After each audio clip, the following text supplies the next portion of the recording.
effectivement une solution nouvelle qui est celle de l'auto-édition, qui offre pour les gens qui ont des choses à publier, qui ont envie d'être confrontés à la réalité quand même de la lecture et des commentaires clients.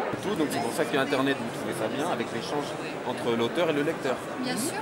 Ça peut être utile parce qu'on a un aperçu de ce que les lecteurs pensent de notre travail. Beaucoup de tests de prix qui sont des tests aussi d'écriture. On voit aussi que l'auto-édition elle sert à la fois des auteurs jamais publiés, mais aussi des auteurs traditionnels qui s'en servent soit pour Gagner encore plus de lecteurs. éventuellement pour gagner plus de lecteurs, qui s'en servent comme caisse de test en fait.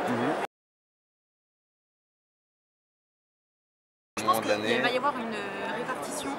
Il y aura deux lectorats, le lectorat numérique et le lectorat papier, qui parfois vont se mêler un petit peu. Le lecteur, il est content parce qu'il a le choix. Et voilà. C'est compatible les deux? Moi, Toi non, t'es radical. Moi si. Avant je pensais quand même. Ouais. Puis j'en avais marre par moment de travailler un gros livre dans mon sac. Les lecteurs, les acheteurs de livres auto-édités sont aussi exigeants que les acheteurs de livres traditionnels. La Kindle en plus m'a permis de commencer à lire des livres en anglais. Ouais, Non, aujourd'hui le numérique et le livre cohabitent tout à fait. Ce n'est pas la même chose. Du point de vue des éditeurs, oui, c'est la guerre, je pense. Et aussi une question de prix. Une question de prix. Ça coûte moins cher les e-books. Jean-Claude Lattès, recherche des nouveaux talents. Oui, je pense, bien sûr. Oui. Bien sûr. Et Non, ils sont uniquement dans le travail de pérenniser leur... Ils sont à la recherche d'une écurie qui leur assure, je dirais, une certaine pérennité de revenus. Je pense qu'ils privilégient les auteurs qui marchent. Qui pérennise. Normal, on ne sait pas ce qui est normal, on ne sait pas quels sont les critères de sélection des éditeurs. Des éditeurs, voilà, c'est ça.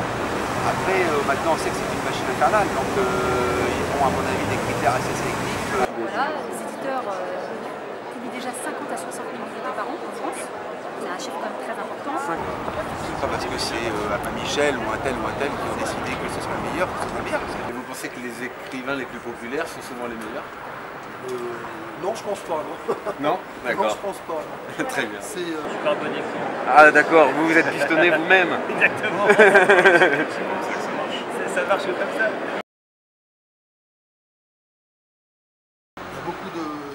Maintenant avec le net, il y a beaucoup plus de solutions à la limite pour se faire connaître. Vous croyez au succès sur Internet d'un écrivain qui utilise une plateforme gratuite pour s'éditer? Je pense que oui. En 2014, je trouve que Internet est le meilleur outil de com. On l'a vu avec les best-sellers, genre la 50 nuances de Grey, tout ça. Internet c'est un très bon outil et justement la diversité c'est ce qui est important. Il ne faut pas avoir peur de la concurrence. C'est pas une concurrence, c'est de la diversité. Internet n'empêche pas le succès. C'est ce que pense. Mais c'est ce que pensent aussi la plupart des écrivains. Why not? Et un livre gratuit sur une plateforme... Ça, je suis pas d'accord, la gratuité, je pense que c'est toujours bien aussi de se dire qu'au départ, j'ai envie que les gens me lisent, me découvrent, etc. Donc il faut faire des cadeaux, quoi, un petit peu. Un écrivain, vous iriez lire, même si c'est gratuit? C'est pas une question de gratuité. C'est pas une question de gratuité. C'est pas une question de prix. D'accord. Plus tard? Pour se faire repérer par exemple Ouais. par un éditeur, ça peut D'accord. être un ministre. Mais les bons trouvent leur place. Ceux qui est bon trouvent sa place. D'accord.